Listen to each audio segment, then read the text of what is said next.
in the EPL, Bernard. Big decision made by the Premier League clubs. Yes, so basically what happened is, and I think there's a bit of confusion because when I shared that tweet, it was, I think the assumption was that it's starting immediately. No, just for clarification, Premier League, the clubs met and they decided that after the 2025-2026 season, they will no longer have betting companies emblazoned at the front of their shirts. So, because naturally, if they were saying they're going to effect it now, it will be a bit difficult because their current contracts, running contracts, and all that stuff. So it brought about a very interesting discussion because now basically it means betting companies are being slowly phased out because for any corporate, for any organization that wants to make their name known, have their name known around the world, EPL is the best option in terms of sports.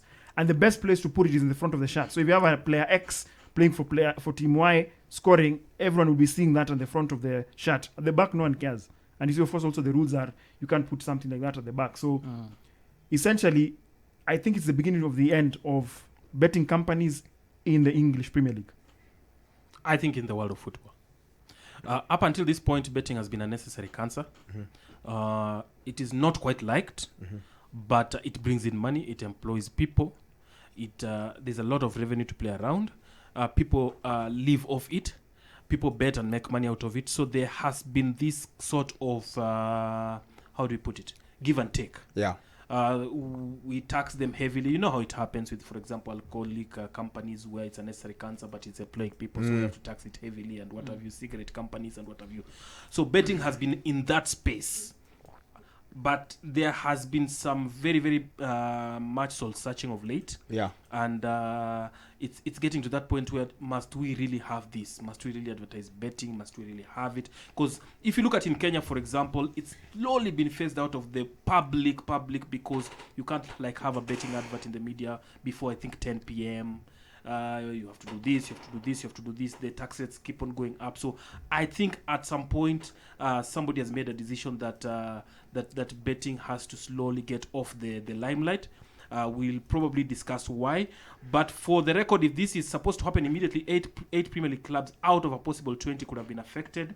Bournemouth, Brentford, Everton, Fulham, Leeds, Newcastle, Southampton, and West Ham have betting companies that do sponsor them at the front of the jersey. Kirwa, these two gentlemen speak doom and gloom for betting. They say it's unnecessary, it's a cancer, it's about time. What do you think?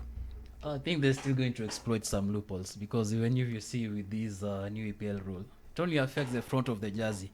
These clubs are still free to get sleeve deals with betting companies, and the sleeves are usually on the left. I think the left sleeve. Yes, the left sleeve, because the right sleeve is for the Premier League badge. Yep. And then at their training grounds, when the players are training, let's say if there's a betting company sponsoring a club, like let's say Aston Villa, their training ground, when they're training, the jerseys they use for training at the front, they can put a betting company because this ban only affects the Matchday jersey.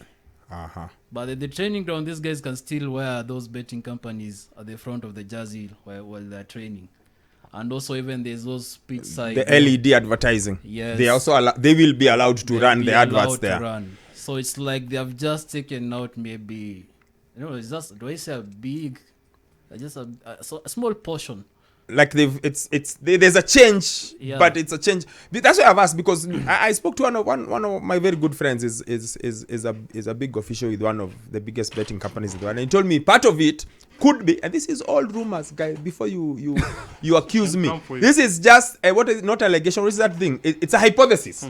It could also be the big boys basically shutting it. They don't want any new players. Which could be true. Like if you already established, you're fine. Because if you're already established, it doesn't really matter.